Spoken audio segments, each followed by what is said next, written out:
The massive arena on Nexus Prime stretched across 10 kilometers of carefully designed terrain. Different sections mimicked the hunting grounds of a dozen alien worlds. Crystal formations jutted from acidic pools where the Kalari preferred to stalk their prey. Dense metal forests created the perfect shadows for Vorthon phase hunters. Gravity wells and atmospheric pockets recreated the conditions that shaped each species into their current form. Ambassador Hyun-Woo Kim stood at the edge of the central platform, his simple black diplomatic uniform making him look plain among the colorful and exotic representatives surrounding him. Above them, holographic displays showed the cheering crowds from 50 different worlds, all gathered to witness the greatest hunting competition in the galaxy. The Thaxian Prime Minister towered over everyone at nearly 4 meters tall. His insect-like body gleamed with natural armor plating that had evolved over millions of years of hunting the giant. Tunnel worms of Thax Prime. 6 arms ended in razor-sharp claws that could slice through metal. His compound eyes could track hundreds of individual targets simultaneously, while his mandibles clicked in what passed for laughter among his species. "Humans," he said, his voice carried by translation devices to every corner of the arena. "What hunters do you bring to face the champions of the galaxy?" Hyun-Woo remained calm despite the thousands of alien eyes focused on him. He had served as Earth's representative for 5 years now, long enough to understand that showing weakness here would have consequences far beyond hurt feelings. "Earth will send our finest hunter," he replied simply. This triggered a wave of sounds across the arena. The aquatic Nereid delegation made bubbling noises that their translators converted to laughter. Their representatives floated in mobile water tanks, their tentacled forms rippling with amusement. On their homeworld, they hunted in 3-dimensional schools, using sonar and bioelectric fields to coordinate attacks that could take down creatures the size of Earth's blue whales. The crystalline Kalari chimed like breaking glass. Their hive-mind hunters shared thoughts instantly across vast distances. When one member of their hunting group spotted prey, every other member knew its exact location, speed, and direction within microseconds. They had never lost a single target once they began pursuit. But it was the Vorthon representative that spoke next, his form flickering between dimensions as he did so. "Humans are herbivores," he said, his voice echoing strangely as it came from multiple dimensional phases at once. "We have studied your species. You grow plants in neat rows. You keep your predators as pets that sleep in your homes and eat from bowls." More laughter rippled through the arena. The Vorthon were perhaps the most feared hunters in known space. Their ability to step partially out of normal reality made them nearly impossible to detect or escape from. They could pass through solid matter while hunting, appearing inside their prey's defenses without warning. Hyun-Woo watched as the arena's central display showed highlights from previous competitions. A Thaxian hunter tracked a mechanical prey across a molten landscape, its 6 arms allowing it to climb and leap through superheated terrain that would instantly kill most species. The display showed the hunter's compound eyes processing dozens of different heat signatures, chemical traces, and movement patterns all at the same time. Next came footage of a Kalari hunting pack. 12 individuals moved across a frozen wasteland in perfect coordination. When their target tried to escape by diving into an ice cave, the pack split instantly. Some members blocked escape routes they had never seen, while others drove the prey toward waiting hunters, all without any visible communication between them. The Vorthon segment showed something that looked impossible. A hunter simply appeared inside a heavily fortified structure, having passed through multiple walls and security barriers as if they did not exist. The prey never even saw what killed it. "Your turn, human," the Thaxian Prime Minister clicked. "Show us these mighty hunters of Earth." The arena's displays shifted to show images from Earth. Rolling farmlands filled the screens. Pastoral scenes of cattle grazing in green fields. Suburban neighborhoods where domestic cats slept in sunny windows and dogs played with children in carefully maintained yards. The laughter grew louder. Some species began making bets on how quickly the human representative would forfeit, rather than face humiliation in actual competition. "Look at their world," bubbled a Nereid representative. "They have tamed their entire planet. Where are the great predators? Where are the hunting grounds? They have turned everything into a garden." The Kalari chimed in harmony. "Their largest carnivores are kept in cages for other humans to look at. They feed them measured portions of dead meat and clean their living spaces. Even their flying hunters added a vorthan, flickering between phases. They train them to return to their hands on command. What kind of predator comes when called like a domestic servant? Hyunwoo waited for the noise to die down. He had expected this reaction.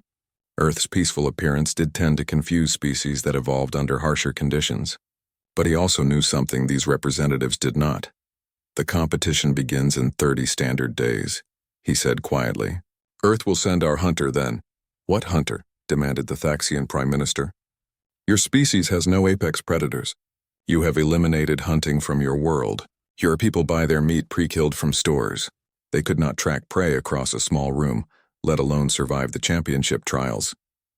The arena erupted again as representatives from dozens of species shared their opinions on humanity's chances. The betting displays showed odds of several thousand to 1 against any human hunter surviving even the first trial. A tall, elegant representative from the Scylan Confederacy stood to speak. Her people were known for their diplomatic skills rather than hunting prowess. But even they maintained ritual hunting traditions that went back millions of years. Perhaps, she said in her melodic voice, Earth would prefer to withdraw from this competition. There is no shame in recognizing that some species develop along different evolutionary paths. Not every world produces hunters. Your people could compete in other categories, suggested a Nereid. Perhaps farming efficiency or pet training techniques. More laughter filled the arena. Several species began discussing among themselves whether humans should even be allowed to compete.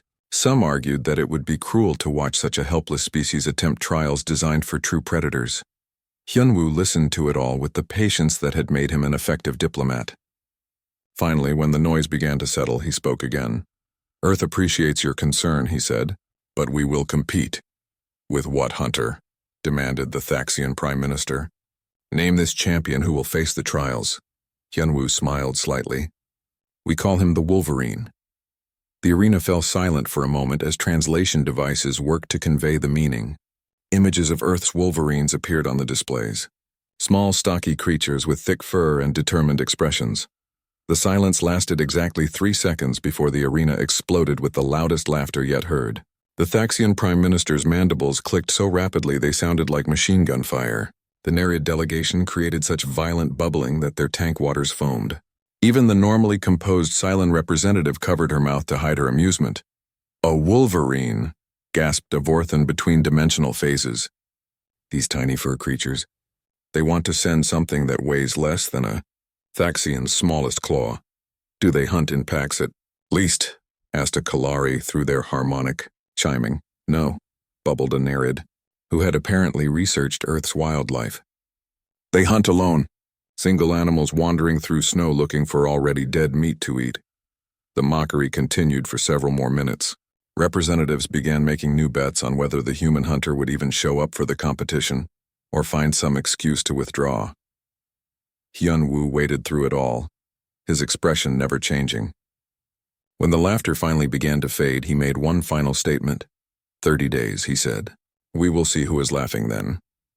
As he walked away from the platform, the arena behind him still echoed with alien amusement. But Hyunwoo was already composing the message he would send back to Earth. They had 30 days to find humanity's greatest hunter and prepare him for trials that would determine their species' place in galactic society. The mockery would end soon enough. The emergency session of the Global Defense Council began at exactly 0800 hours in the underground facility beneath Geneva. Representatives from every major nation sat around the circular table, their faces grim as they watched the recorded footage from Nexus Prime playing on the central holographic display. General Sujin Park stood at the head of the table, her military uniform crisp. Despite having been awakened at 3 in the morning for this crisis meeting, she had commanded Earth's first interstellar defense forces and understood better than most what was at stake. Ladies and gentlemen, she began, her voice carrying the authority of someone who had never lost a battle. We have 29 days to find and prepare a hunter capable of competing against the galaxy's apex predators. Failure is not an option.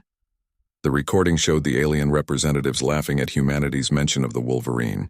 Several council members shifted uncomfortably in their seats as they watched species after species mock Earth's hunting capabilities. Dr. Jinho Lee activated his presentation system. As the Council's chief xenobiologist, he had spent years studying alien species and their evolutionary advantages. His research now took on critical importance.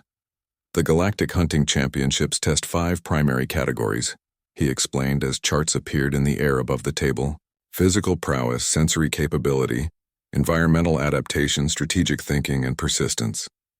Previous winners have excelled in multiple categories. The first chart showed the Thaxian hunters. Thaxians possess compound eyes that process visual information at superhuman speeds. Their 6 arms provide climbing and manipulation advantages no human could match. Their natural armor protects them in environments that would kill us instantly. Dr. Lee switched to footage of Kalari hunting packs. The Kalari share a collective consciousness during hunts. Imagine 12 hunters who think as one mind, sharing every sense, impression, and tactical insight instantly. They have never lost a target once they begin pursuit. The Vorthon segment made several council members lean forward in fascination and horror. Vorthons phase between dimensions. They can pass through solid matter, become invisible to most detection methods, and appear anywhere without warning. How do you compete against something that can ignore the laws of physics? President Chen of the Pacific Federation raised her hand. What about our military special forces? We have soldiers trained for impossible missions. General Sujin pulled up files on Earth's elite units. I have already reviewed our best candidates: Navy SEALs, SAS, Spetsnaz, Korean Special Forces, Delta Force. All excellent soldiers, but the competition is not military combat. The display showed previous championship trials, hunters tracking prey across acid swamps that would dissolve human equipment in minutes. Desert worlds where surface temperatures reached levels that would boil blood. Ice planets where the atmosphere itself was toxic to most known life forms.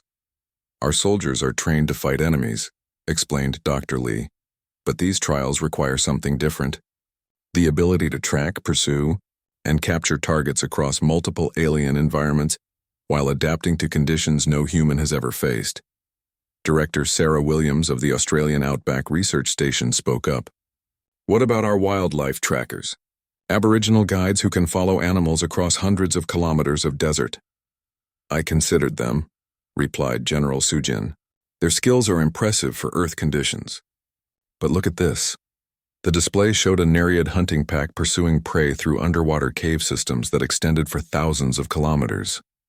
The hunters used bioelectric senses to track their targets through complete darkness, coordinating attacks across vast 3-dimensional spaces. Our best trackers work in familiar environments, Dr. Lee added. The championship takes place across 7 different worlds, each with unique physics, atmospheric conditions, and terrain types that do not exist on Earth. The Brazilian representative suggested mountain climbers. The Russian delegate recommended Arctic researchers. Each suggestion was carefully considered and ultimately dismissed as insufficient for the scope of the challenge. Hours passed as they reviewed files on extreme athletes, survival experts, and wilderness guides. Each candidate possessed impressive skills within their specialty, but none showed the combination of abilities needed to compete against beings who had evolved as perfect hunters. General Sujin felt the weight of Earth's reputation settling on her shoulders. The galactic community was already questioning humanity's military capabilities based on their peaceful appearance.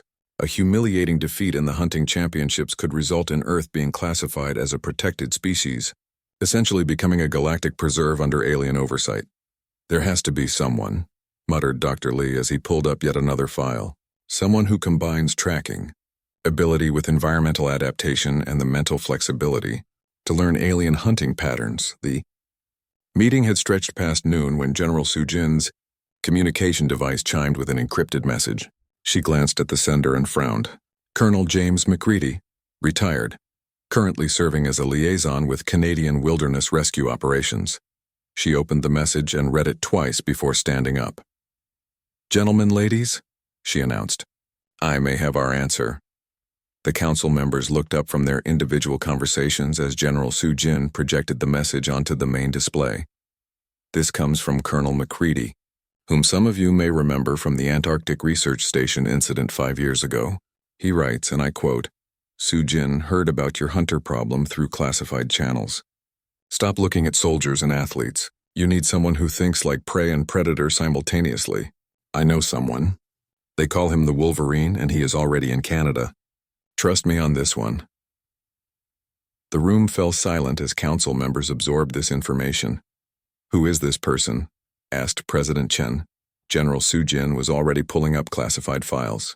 "Give me a moment to access the records." Her fingers moved quickly across the holographic interface, entering authorization codes that granted access to some of Earth's most sensitive databases. Finally, a file appeared on the main display. The photograph showed a man of average height with weathered features and penetrating dark eyes. His black hair was longer than military regulation, and his face bore the kind of deep tan that came from years of outdoor living. But it was his eyes that drew attention. They seemed to focus on something beyond the camera, as if constantly scanning for threats or opportunities. Taeho Bang, General Su Jin read from the file. Former Republic of Korea Special Forces. Specialized in long-range reconnaissance and survival operations. Served with distinction in joint training exercises with Canadian Arctic units. She scrolled through the service record. Multiple commendations for operations in hostile environments. Expert marksman, advanced climbing certification, survival instructor qualification. She paused. Voluntarily left military service 7 years ago. Where is he now? Asked Dr. Lee. General Su Jin continued reading. Current occupation listed as wilderness guide and rescue specialist. Based in northern Canada, operates primarily in territories above the Arctic Circle, known for conducting rescue operations in conditions other guides consider impossible. The file contained testimonials from people Taeho had rescued. A geological survey team trapped by an avalanche for 12 days. A group of extreme hikers lost in a blizzard during whiteout conditions. In each case, he had tracked them across vast distances in weather that grounded all aircraft and defeated electronic location systems. Listen to this, General Su Jin said, reading from a rescue report. Subject tracked our team across 47 kilometers of unmarked terrain during a storm that lasted 6 days. He arrived at our location with precise knowledge of our supplies, physical condition, and the safest extraction route. When asked how he found us, he said he followed our decision patterns rather than our footprints. Dr. Lee leaned forward. Decision patterns. According to the report, he predicted where we would go based on our psychological profiles and the choices we would make under stress. He was tracking our thoughts as much as our physical trail. The council members exchanged glances. This sounded like the kind of strategic thinking that might translate to alien hunting scenarios. There is more, General Su Jin continued. Multiple reports describe his ability to survive in extreme conditions for extended periods. He once spent 3 weeks alone in the Arctic during polar night, with minimal equipment while tracking a missing research team. President Chen asked the obvious question, why did he leave the military? General Su Jin found the relevant section. Personal reasons listed. But there are notes from his commanding officers. They describe him as, quote, too independent for military structure, brilliant in the field, but unable to follow orders that conflicted with his tactical instincts. Sounds like he operates best when given complete freedom, observed Dr. Lee, which is exactly what he would have in the championships, replied General Su Jin. No command structure, no predetermined tactics. Just him against the most dangerous hunters in the galaxy. The room remained quiet as everyone considered this information. Finally, President Chen spoke. Can we contact him? General Su Jin smiled for the first time since the meeting began. Colonel McCready included coordinates. Taeho Bang is currently guiding an expedition in the Yukon Territory. We can have a team there within hours. Do it, said President Chen. Earth's future may depend on the Wolverine. The helicopter flew low over the endless white landscape of the Yukon Territory. Captain Mi-young Choi gripped the safety harness as the aircraft bounced through turbulent air currents. Snow swirled past the windows, reducing visibility to just a few hundred meters. Are you certain he is out here? She called to the pilot over the engine noise. Coordinates confirmed, replied Lieutenant Peterson, who had been flying these territories for 15 years. But I cannot land in these conditions. You will have to rappel down when we find a suitable spot. Mi-young checked her equipment one more time. The military had given her full authority to recruit Taeho Bang by any means necessary. Her briefing materials contained everything Earth's intelligence services had gathered about the man they needed to save humanity's reputation. The helicopter suddenly banked left as Peterson spotted something below. There, he pointed through the windscreen. Smoke rising about 2 kilometers northeast. Someone has a fire going down there. Through the swirling snow, Mi Young could see the thin gray line of smoke rising from what appeared to be empty wilderness. No buildings, no roads, no signs of civilization anywhere. "Take us down," she ordered. Peterson found a small clearing about 500 meters from the smoke source. Mi Young rappelled through the blizzard conditions, her boots disappearing into knee-deep snow the moment she touched ground. The helicopter immediately lifted off to wait at a safer distance. She followed a compass bearing toward the smoke, fighting through wind that threatened to knock her off balance. The temperature read -32 degrees Celsius on her suit display. This was considered extreme survival conditions even for trained military personnel. After 20 minutes of difficult walking, she found the camp. It consisted of a small shelter built from local materials, so well camouflaged that she almost walked past it. The smoke came from a fire that burned without any visible flame, producing heat while remaining nearly invisible against the white landscape. "Impressive work," said a voice behind her. Mi Young spun around, her hand moving instinctively toward her sidearm. A man stood 3 meters away, and she had not heard him approach despite her military training and electronic detection equipment. Tehobang looked exactly like his photograph, but somehow more intense in person. He wore layered clothing that appeared to be a mixture of modern materials and traditional designs. His boots showed modifications she did not recognize. Most striking were his eyes, which seemed to take in every detail of her appearance, equipment, and posture in a single glance. "You tracked my fire from the helicopter," he continued, stepping closer with movements that made no sound in the snow. "Good directional sense. But you followed a straight line instead of using the terrain features for concealment. Anyone watching would know exactly where you came from and where you were going." "Mr. Bang," Mi Young began, but he held up a hand. "Taeho is fine. And you are Captain Mi Young Choi, Korean military intelligence currently attached to Earth's Global Defense Council." He gestured toward his shelter. "We should get you warm before you lose feeling in your extremities. This conversation will take some time." Inside the shelter, Mi Young was amazed by the level of comfort Taeho had achieved using only natural materials and basic tools. The interior stayed warm despite the blizzard outside. Multiple maps covered one wall, showing terrain features, weather patterns, and animal migration routes across vast areas of northern Canada. "How did you know who I am?" she asked as he handed her a cup of hot tea made from local plants. "Your uniform shows Korean military insignia but modified for Arctic conditions. Your equipment is standard issue except for the communication device, which has global satellite capability. Your helicopter carried no civilian markings." Taeho sat across from her, his posture relaxed but alert. "More importantly, Colonel McCready sent me a message yesterday warning that Earth's government would probably send someone to find me soon." Mi Young set down her tea and pulled out a secure tablet. "Then you know why I am here." "The Galactic Hunting Championships," Taeho nodded. "Jim told me about the alien mockery and Earth's need to prove itself, but he did not explain why you think I could compete against beings who evolved as apex predators." The tablet displayed video footage from previous championships. Mi Young watched Taeho's face carefully as he studied the alien hunters in action. His expression remained calm, but she noticed his eyes tracking every movement with the same intensity he had shown when first examining her. "The Thaxians possess physical advantages no human can match," she explained. 6 arms, compound eyes, natural armor. The Vorthans can phase between dimensions. The Kalari share a collective mind during hunts. Taeho studied the footage for several minutes without speaking. Finally, he looked up from the tablet. "They are impressive," he admitted. "But they all hunt the same way their species has always hunted. Millions of years of evolution have given them powerful advantages, but also locked them into specific patterns." "What do you mean?" asked Mi Young. Taeho pointed to the Thaxian footage. "Watch how he moves. 6 arms provide incredible climbing ability, but he uses the same climbing sequence every time.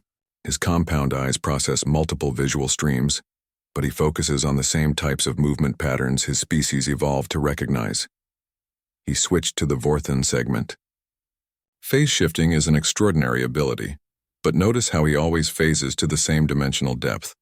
He approaches from angles that worked on his homeworld, but might not be optimal for different terrain types." Mi Young leaned forward. "You think you can predict their behavior?" "Every hunter develops habits based on what worked in their natural environment," Taeho explained. "The more successful those habits have been, the less likely they are to change them when facing new situations." He stood and walked to his wall of maps, I have spent my life learning to hunt in environments that change constantly. Arctic weather can shift from survivable to deadly in minutes.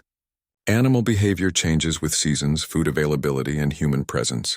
I learned early that rigid patterns get you killed. But these aliens have abilities you cannot match, Mi-young pointed out. True, Taeho agreed. I cannot phase between dimensions or see through compound eyes. But I can think like prey and predator simultaneously.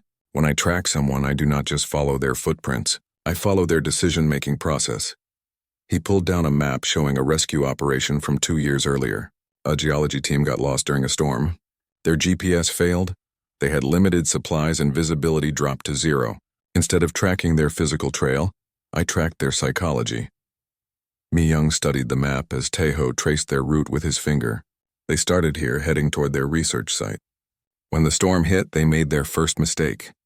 They tried to return to their vehicle instead of seeking immediate shelter. I knew they would do this because people always want to go back to safety, they understand. The route showed several direction changes.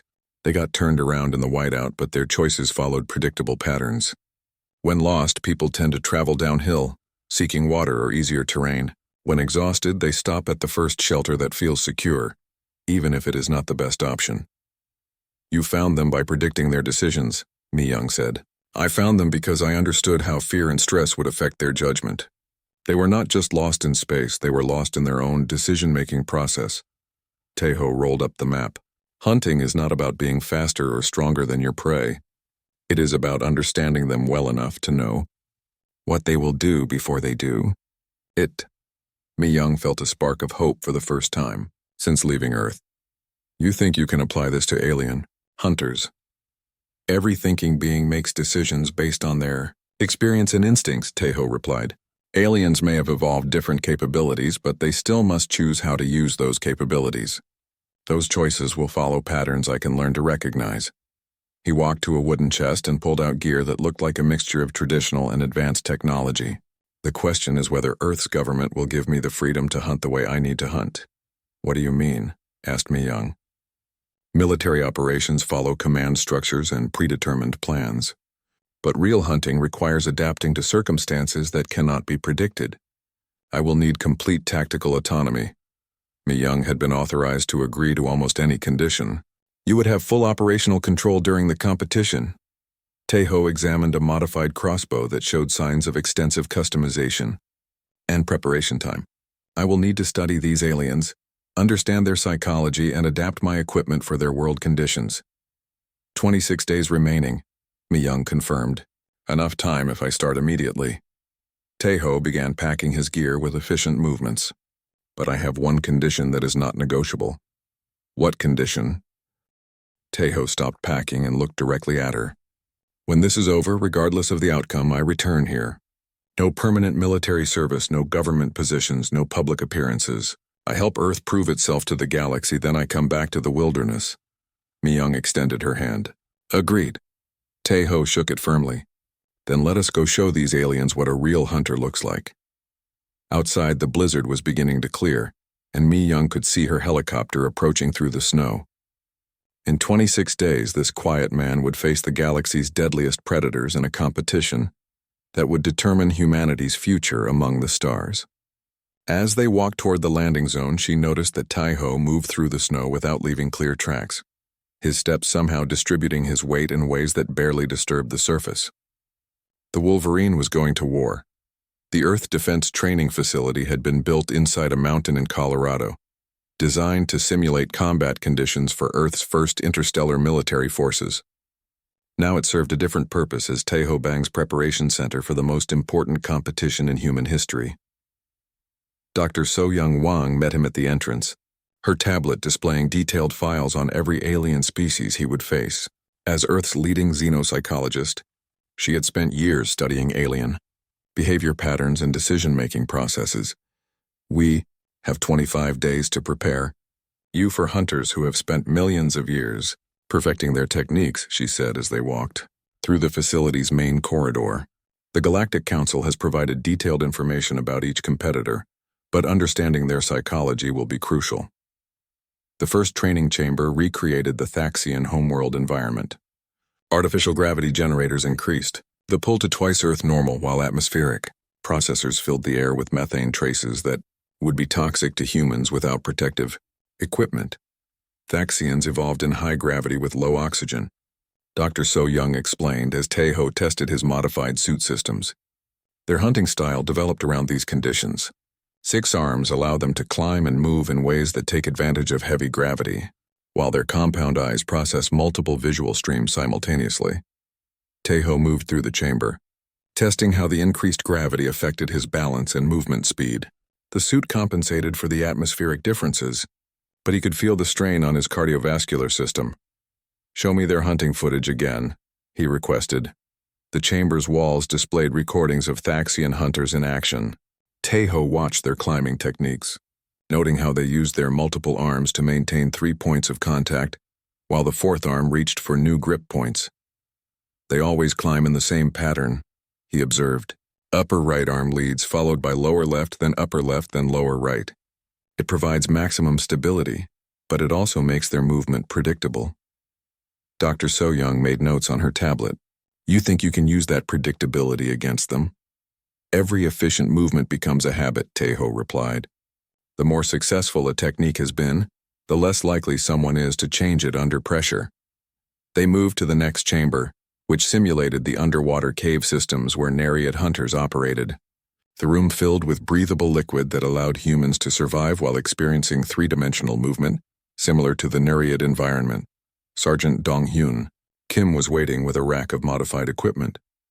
As Earth's top military gear specialist, he had been working around the clock to adapt human technology for alien hunting conditions. "The standard issue will not work in most of these environments," he explained, showing Tae-ho a modified crossbow. "We have redesigned everything for silent operation, multiple atmospheric conditions, and extreme temperature ranges." The crossbow looked familiar, but incorporated technologies Tae-ho had never seen. The string appeared to be made from crystalline fibers that adjusted tension automatically. The bolts showed signs of advanced materials that could penetrate alien armor while remaining nearly silent in flight. "How does the targeting system work?" asked Tae-ho Dong-hyun. "Activated a holographic display built into the weapon's scope. It tracks movement patterns and predicts target location based on velocity and direction. But we added something special based on your psychological profiling techniques." The display showed options for analyzing behavior patterns. It learns individual movement habits and can predict where someone will go based on their previous choices, rather than just their current direction. Tae-ho tested the weapon's balance and sight alignment. "Impressive, but I will also need traditional backup systems. Technology can fail, especially in alien environments." Dong-hyun smiled and opened another equipment case. Inside were tools that looked ancient compared to the high-tech crossbow, but showed signs of careful modification. Throwing knives balanced for different gravity conditions, climbing gear adapted for non-Earth materials, a bow that could be assembled from components small enough to hide in basic clothing. "We studied your rescue operation reports," Dong-hyun explained. "You always carry redundant systems and prefer tools you can repair in the field." The training moved to psychological preparation.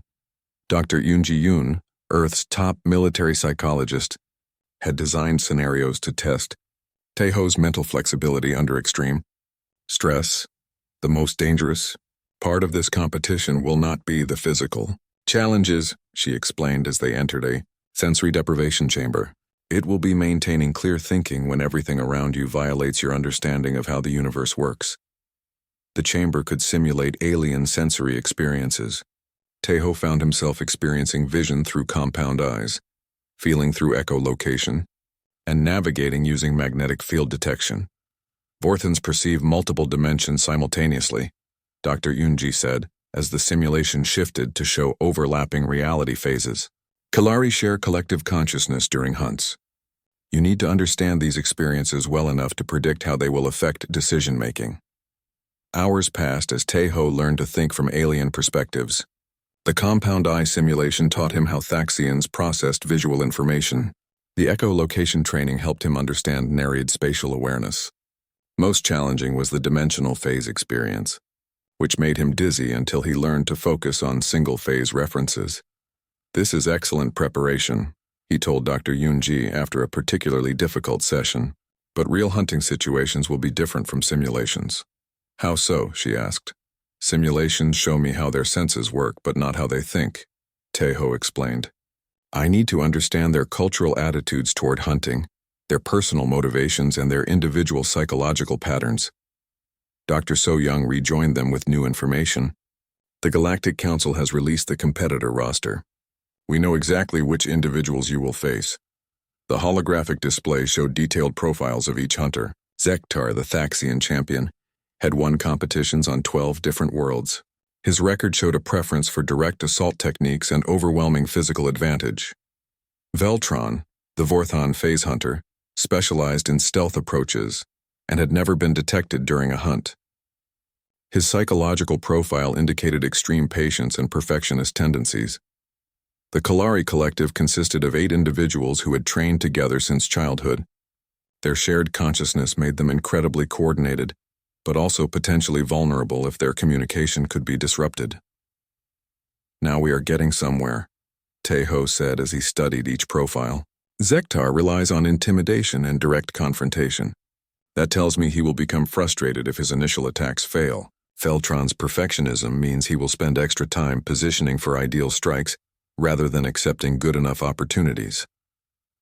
Dr. So-Young watched him work through the psychological analysis. You are developing counter-strategy based on personality rather than capabilities. Capabilities tell you what someone can do, Tejo replied. Personality tells you what they will do. The training intensified as days passed. Tejo spent hours in gravitational adjustment chambers, preparing his body for the different physical conditions of alien worlds. He practiced with his modified equipment until every weapon became an extension of his natural reflexes. But the most important preparation happened in the quiet hours when he studied recordings of previous competitions. He watched each hunter's technique frame by frame, identifying patterns and habits that might create opportunities. Look at this. He called Dr. So-Young over to examine a particularly interesting sequence. The Vorthon always phases to the same dimensional depth when approaching from above. He has probably done this successfully thousands of times, so he never learned to vary the technique. You think you can exploit that consistency? She asked. Every strength becomes a weakness if you understand it well enough, Tejo replied. Donghyun brought new equipment modifications daily. The suit systems became lighter and more flexible while adding capabilities Tejo had requested. Magnetic climbing assists for metal surfaces, thermal regulation for extreme temperatures, communication systems that could function across dimensional barriers. The suit is impressive, Tejo told him, but I need to be able to operate without it if necessary. These aliens have had millions of years to develop countermeasures for technology. Donghyun showed him the suit's emergency features. Every system has manual overrides and backup functions. The entire suit can be stripped down to basic clothing if needed, while still providing essential life support. Dr. Yoon-ji continued psychological conditioning, preparing Tejo for the mental stress of facing beings whose abilities seem to violate natural law. The key is maintaining analytical thinking when your instincts tell you something is impossible, she explained during one session. You cannot let alien capabilities intimidate you into abandoning your own strengths. What are my strengths compared to beings who can phase between dimensions or share collective consciousness? Tejo asked. Adaptability, Dr. Yoon-ji replied immediately. These aliens are products of specific evolutionary pressures. They excel in conditions similar to their homeworlds but may struggle when forced to adapt to completely unfamiliar situations. And my weakness? Physical limitations. You cannot match their raw capabilities, so you must avoid direct confrontations and focus on situations where intelligence matters more than power. As the 20th day of preparation began, Tejo requested a final test of his readiness. The training facility's main chamber was reconfigured to simulate the most challenging conditions from previous championships. Tejo entered the chamber alone, carrying only basic equipment. The simulation included multiple prey types that moved according to different alien logic patterns, environmental hazards that changed without warning, and sensory conditions that challenged human perception. For 6 hours, he tracked artificial prey through simulated alien landscapes. The observers watched him adapt his techniques in real time, learning new environmental rules and adjusting his strategy as conditions changed. When he finally emerged from the chamber, Every target had been successfully captured using minimum force and maximum efficiency. "Are you ready?" asked General Soo-Jin Park, who had arrived to personally evaluate his preparation. Tae-ho looked at the alien world simulations, the advanced equipment, and the team of specialists who had prepared him for humanity's greatest challenge. "As ready as any human can be to hunt beings who evolved as gods of their worlds," he replied. In 5 days he would face the galaxy's deadliest predators. Earth's future among the stars depended on proving that human intelligence and adaptability could triumph over millions of years of evolutionary advantage. The Wolverine was ready to hunt. The transport ship dropped out of hyperspace above Nexus Prime, and Tae-ho got his first direct view of the massive arena complex that would host the Galactic Hunting Championships. The facility covered an entire continent, with different sections recreating hunting environments from dozens of worlds across the galaxy. Ambassador Hyun-woo Kim sat across from him in the shuttle, reviewing last-minute diplomatic protocols. "Remember, you represent all of humanity now. Every species in the galaxy will be watching." Tae-ho nodded while checking his equipment one final time. The modified suit felt comfortable after weeks of training, and his weapons had been tested under every condition Earth scientists could simulate. But he knew that actual alien environments would present challenges no simulation could fully recreate. "What happens if I lose?" he asked quietly. Hyun-woo's expression grew serious. "Earth becomes classified as a protected species. We would be banned from military service in the galactic community, restricted from exploring dangerous sectors, and essentially treated as children who need supervision." The shuttle landed at the competitor preparation area, where Tae-ho got his first close look at the beings he would face. The other hunters stood in groups according to their species, each one representing millions of years of evolutionary refinement. Zektar, the Thaxian champion, towered over everyone at nearly 4 meters tall. His 6 arms moved independently as he tested his natural weapons, claws that could slice through metal gleaming in the artificial light. His compound eyes tracked multiple targets simultaneously, processing visual information at speeds no human brain could match. The Kalari collective moved in perfect synchronization, 8 individuals who thought as one mind. When one member adjusted his equipment, the others mirrored the movement exactly. Their coordination was so precise it looked choreographed. Most unsettling was Veltron, the Vorthan phase hunter. He flickered between dimensions as he walked, sometimes solid, sometimes translucent, occasionally disappearing entirely before materializing in a completely different location. "Impressive," said a voice behind Tae-ho. He turned to see a tall, elegant female representing the Salen Confederacy. Her people were known more for diplomacy than hunting, but they still maintained ancient traditions. "I am Ambassador Arya of the 3rd Salen House," she said formally. "I wanted to meet the human hunter before the competition begins." "Tae-ho Bang," he replied. "Though most call me Wolverine." Arya studied him with interest. "You seem very calm for someone about to face the galaxy's apex predators." "Nervousness wastes energy," Tae-ho said simply. Around them, the arena filled with spectators from hundreds of worlds. Holographic displays showed betting odds that heavily favored the established champions. Humanity's chances were listed at several thousand to 1 against even surviving the first trial. The Galactic Competition Administrator, a mechanical being from the Construct Collective, announced the beginning of proceedings. Its voice echoed through translation systems that carried the message to every species present. The first trial will test basic hunting ability under adverse conditions. Competitors will track and capture a mechanical prey unit across the Vargan Desert simulation. The prey adapts its behavior based on pursuit patterns. Failure to capture within the time limit results in elimination. The arena's central section transformed into a perfect recreation of Vargan Prime, a high-gravity desert world where surface temperatures reached levels that would instantly kill most organic life. Crystalline formations jutted from sand that moved like liquid in the heavy gravitational field. Tae-ho studied the environment while the other competitors prepared their equipment. The Thaxian tested his climbing gear against the crystal formations. The Kalari collective spread out to scout different terrain features. The Vorthan simply disappeared, presumably exploring the area through dimensional phases. "Competitors may begin," announced the administrator. The mechanical prey activated in the center of the desert simulation. It looked like a metallic spider with 12 legs and advanced sensor arrays. Immediately, it began moving toward the rough terrain where the crystal formations would provide cover. Zektar charged directly after it, his 6 arms allowing him to climb across the uneven terrain at impressive speed. His strategy appeared to be simple, overwhelming pursuit, using raw physical advantage to corner the prey before it could establish defensive positions. The Kalari collective split into 3 groups that moved to surround the prey's likely escape routes. Their shared consciousness allowed them to coordinate the encirclement without any visible communication. Veltron's approach was harder to track since he kept phasing between dimensions, but his general strategy seemed to involve getting ahead of the prey and waiting in ambush. Tejo did something completely different. Instead of immediately pursuing the prey, he spent several minutes studying its initial movement patterns from a distance. The crowd began murmuring.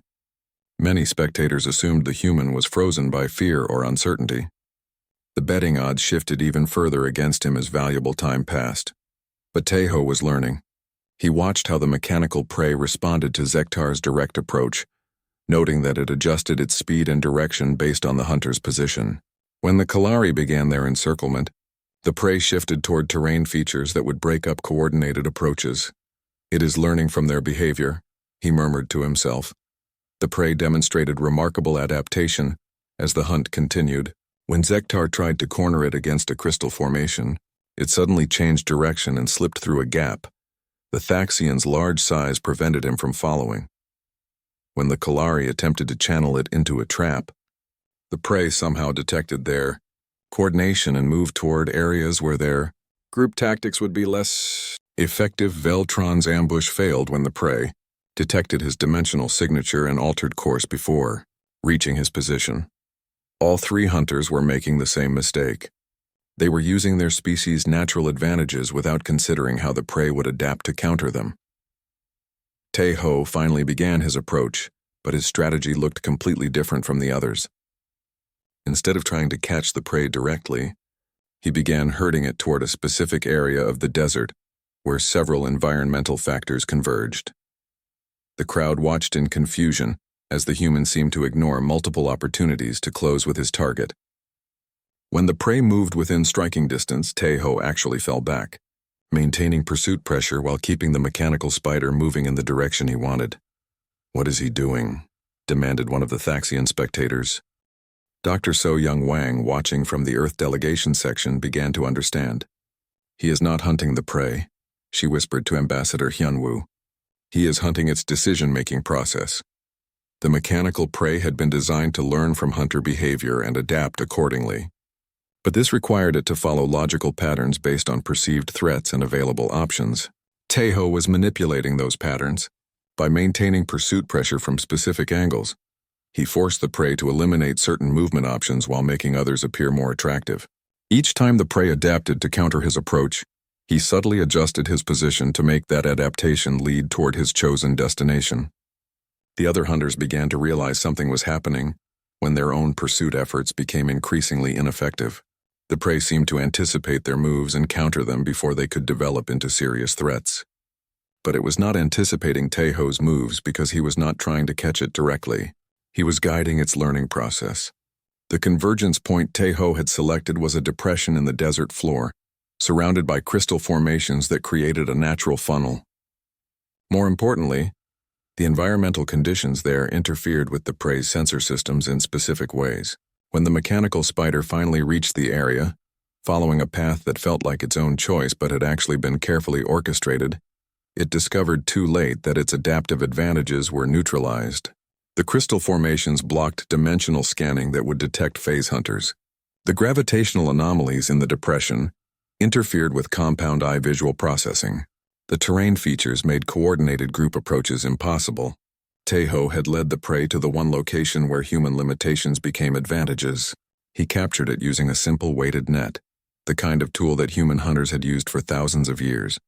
The arena fell silent as the capture was confirmed.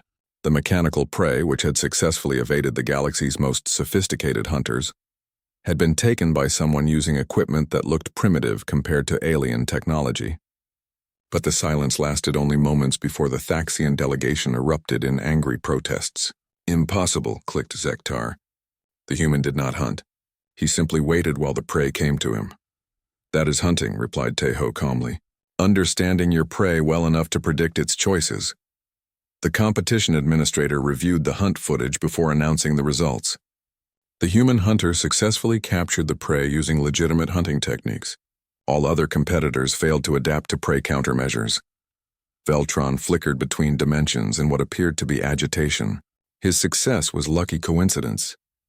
Was it? Asked Ambassador Arya of the Silent Confederacy. She had been watching the entire hunt with growing interest. Or did he understand something about hunting that the rest of us missed? The betting odds began shifting as galactic spectators realized they had witnessed something unexpected. The human had not just succeeded where others failed.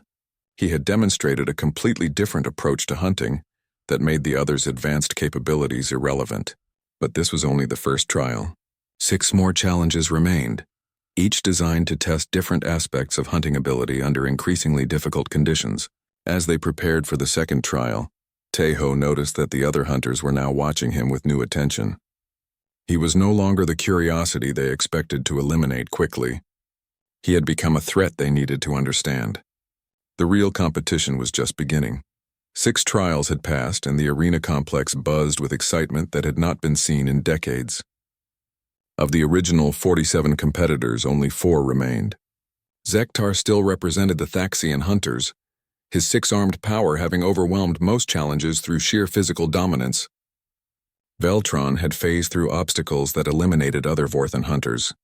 The Kalari collective had been reduced to 3 members, but their shared consciousness remained intact and somehow, impossibly, Tejo Bang still stood among them.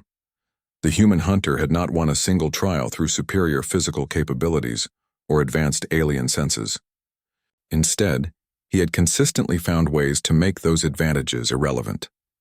In the underwater pursuit trial, he had used current patterns to predict where prey would emerge rather than trying to match Nereid's swimming speed.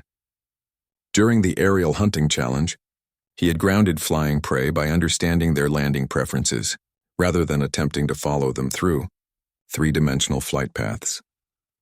Each victory had been achieved through intelligence and adaptation rather than raw capability. The galactic audience was beginning to understand that they were witnessing a completely different approach to hunting. Ambassador. Hyunwoo watched from the Earth delegation box as the arena transformed for the final trial. How are you feeling? He asked Dr. So-Young Wang, who had been analyzing every moment of Tejo's performance. Terrified, she admitted honestly. He has exceeded every expectation, but this last trial is designed to be impossible for anyone who lacks the specific advantages of the extinct Cathara species. The arena's transformation was more extensive than any previous trial. The entire central complex rebuilt itself into a perfect recreation of ancient Cathara Prime, the homeworld of a species that had once ruled a significant portion of the galaxy before their mysterious disappearance 3 million years ago.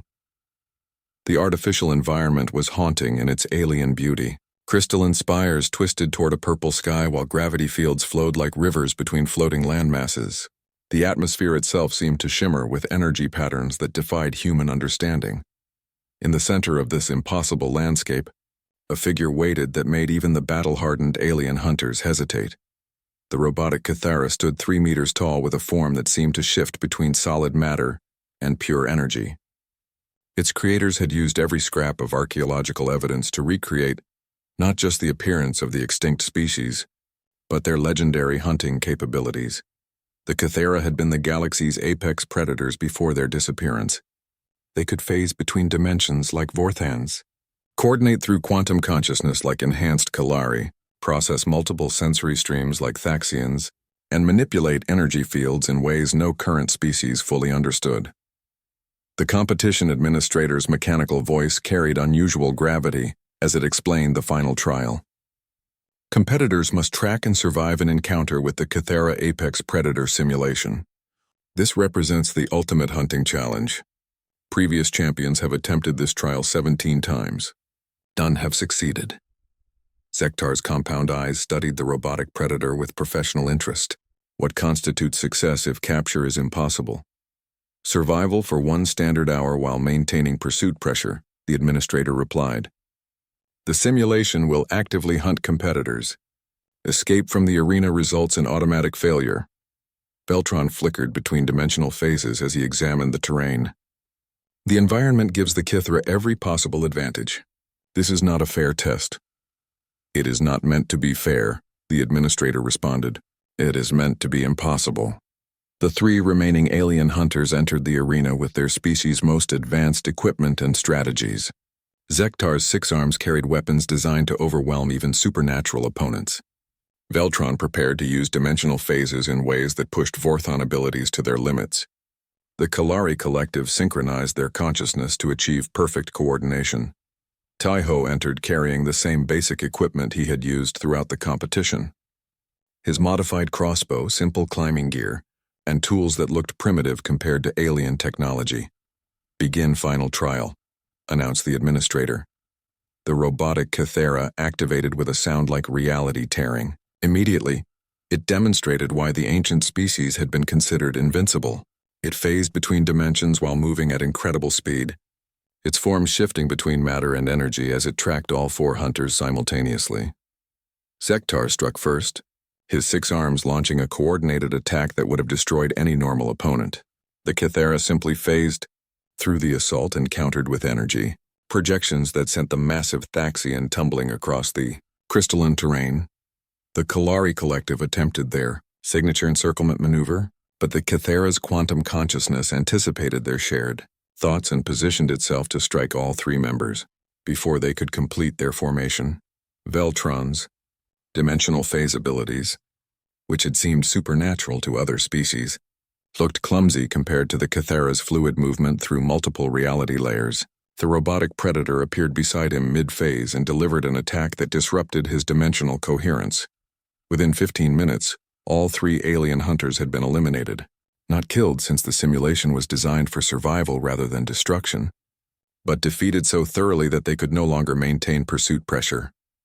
The arena fell silent as spectators realized that only the human remained to face the impossible challenge. Taiho had spent those 15 minutes doing something that confused the watching crowds. While the others engaged the Kithra directly, he had been studying the environment itself, examining the crystalline spires, the flowing gravity fields, and the energy patterns that shimmered through the atmosphere. "What is he doing?" demanded the Thaxian delegation.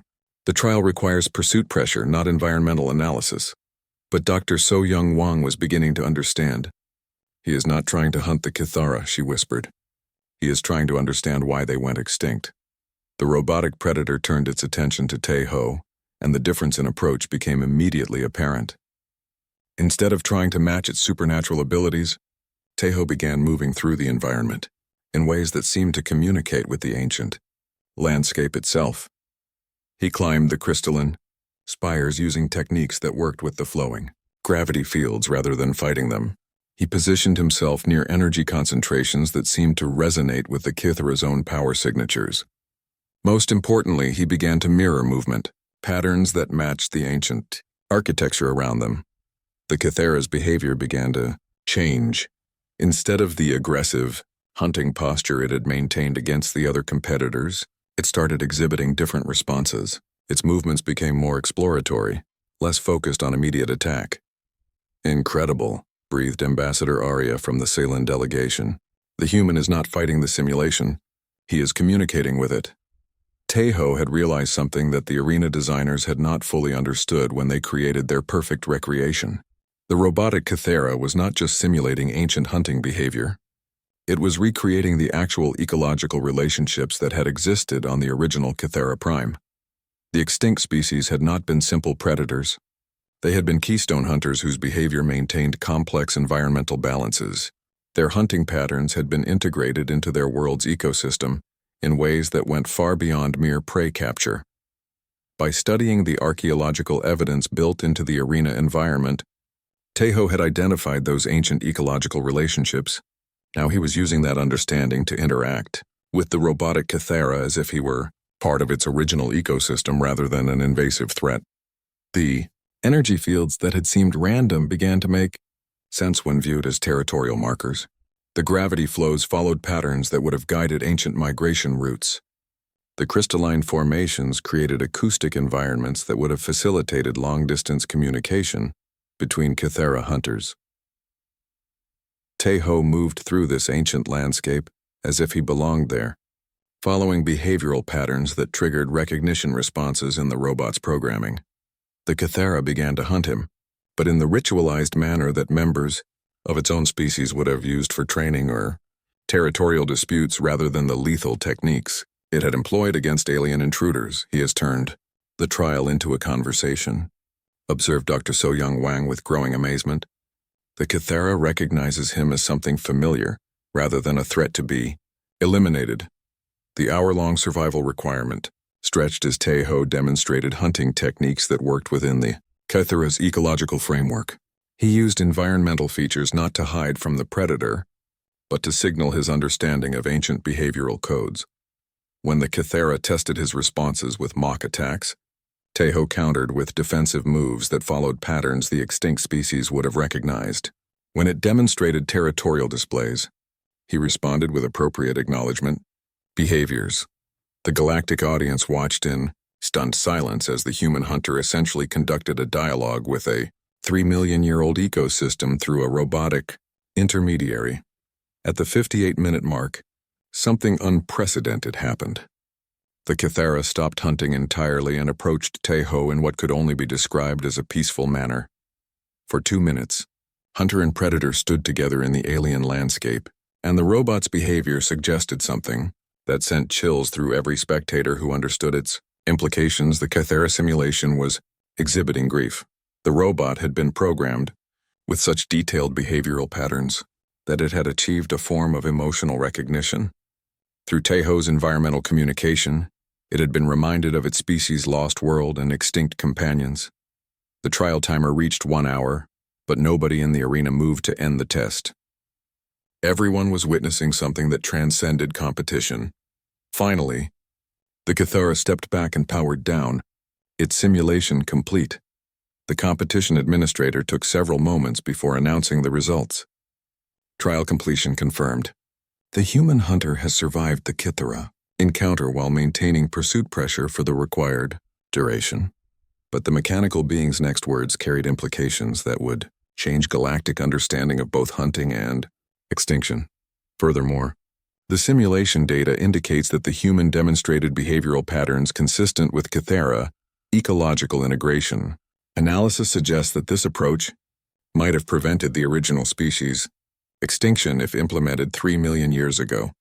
The arena erupted in chaos as representatives from dozens of species tried to process what they had witnessed. The human had not just survived the impossible trial.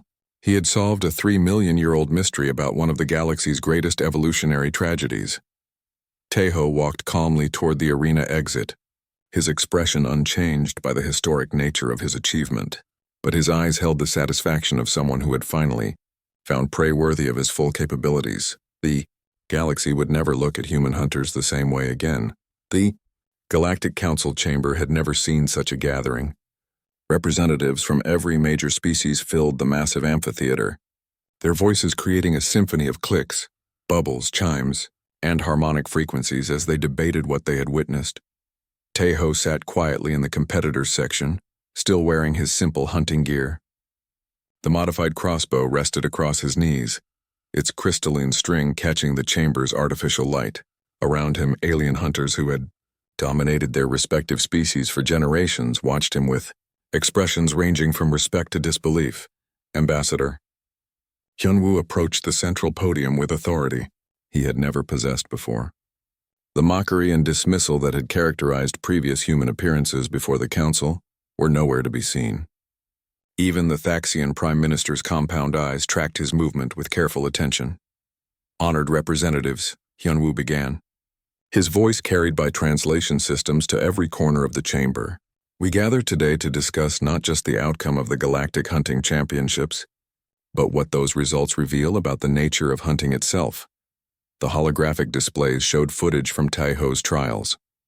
The first trial where he had predicted mechanical prey behavior, the underwater pursuit where he had used environmental knowledge instead of superior swimming ability, The aerial challenge where he had grounded flying targets through understanding rather than speed. For millions of years, our species have defined hunting in terms of individual advantages, Hyun-woo continued. Superior senses, greater speed, enhanced strength, specialized abilities. We assumed that the most effective hunters were those with the most powerful evolutionary gifts. The display shifted to show the final trial, where Taeho had communicated with the Kythera simulation through environmental behavior rather than attempting direct confrontation. Humanity's representative has demonstrated something different.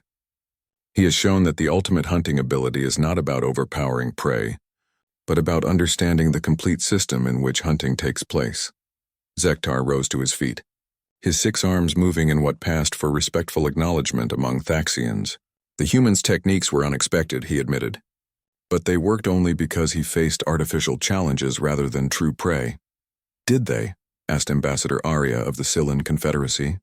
She had been studying the competition results with her people's characteristic analytical approach. Or did they work because he understood something about hunting that the rest of us have forgotten? She activated her own presentation system, showing comparative analysis of hunting success rates across galactic history.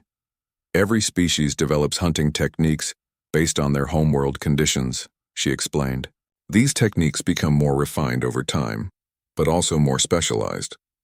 We become incredibly effective at hunting specific types of prey in familiar environments. The data showed declining hunting success rates when species operated outside their evolutionary parameters. Thaxians struggled in low-gravity environments. Vorthans had difficulty in dimensionally stable regions. Kalari collectives became less effective when communication was disrupted. But humans evolved as generalists, Arya continued. Their hunting techniques developed across multiple environments, against various prey types, using tools that could be adapted for changing conditions. Dr. So-Young Wang had been invited to address the council as an expert on human hunting psychology. She approached the podium with data that would fundamentally alter galactic understanding of predator evolution. Human hunters learned to think like their prey, she explained to the assembled representatives, not just to track them, but to understand their decision-making processes, their environmental preferences, their behavioral patterns under stress. The display showed Earth's hunting history, from early humans tracking mammoth across ice sheets to modern wildlife researchers following migration patterns across continents. Every successful human hunt required adapting to new conditions. The same techniques that worked for forest hunting had to be modified for desert tracking, then adapted again for mountain pursuit. This constant adaptation created psychological flexibility that other species never developed. Veltron flickered between dimensional phases as he spoke. This explains the human's success in trials designed to favor specific abilities. He adapted to each challenge instead of trying to overpower it with predetermined techniques. The Kalari collective chimed in harmony. But adaptation alone cannot explain his communication with the Kythera simulation. That required understanding ecological relationships that existed 3 million years ago. Dr. So-Young Wang smiled. That demonstrates humanity's greatest hunting advantage. We learned to think not just like individual prey, but like entire ecosystems. Human hunters understood that successful prey capture required knowledge of food chains, migration patterns, seasonal changes, and environmental relationships. The implications were staggering. While other species had developed hunting techniques focused on their specific capabilities, humans had developed hunting intelligence that could be applied to any system, any environment, any prey type. The Kythera extinction, Dr. So-Young Wang continued, likely resulted from ecological disruption they could not adapt to because their hunting techniques had become too specialized. A human hunter, faced with the same environmental changes, would have modified techniques to maintain ecological balance. The competition administrator requested permission to present additional data from the trials.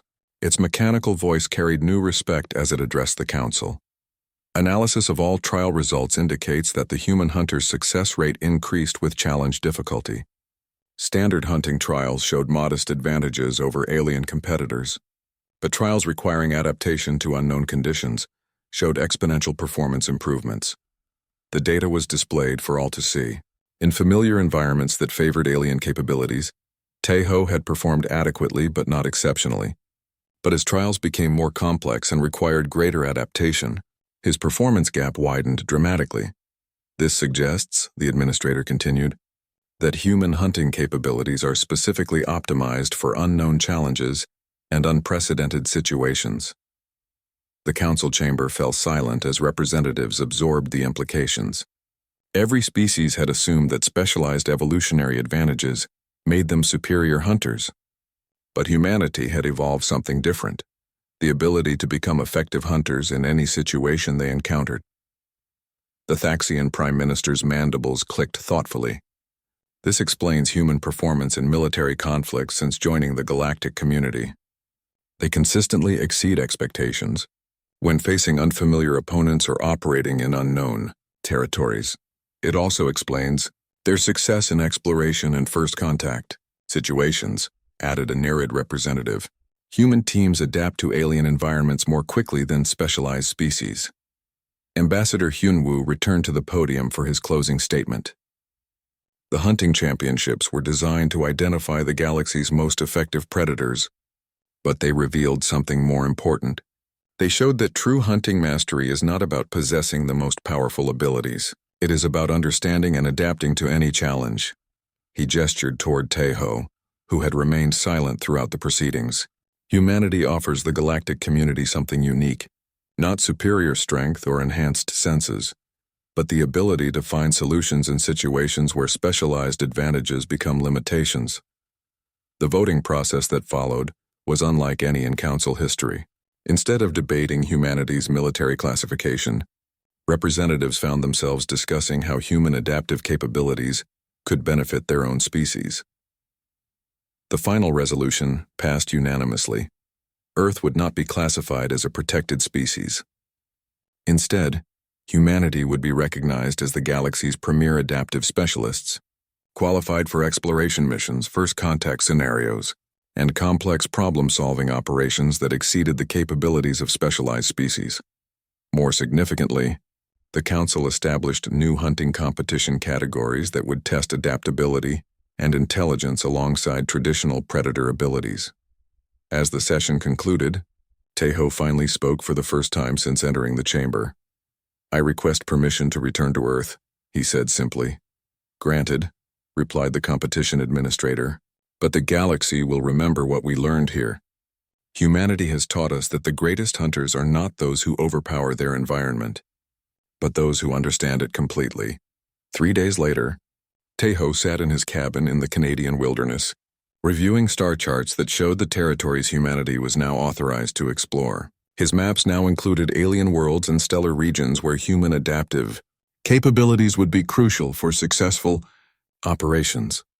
The Wolverine had proven that humanity belonged among the stars not despite their limitations, but because those limitations had forced them to develop something more valuable than any evolutionary advantage: the intelligence to succeed anywhere, against any opponent under any conditions.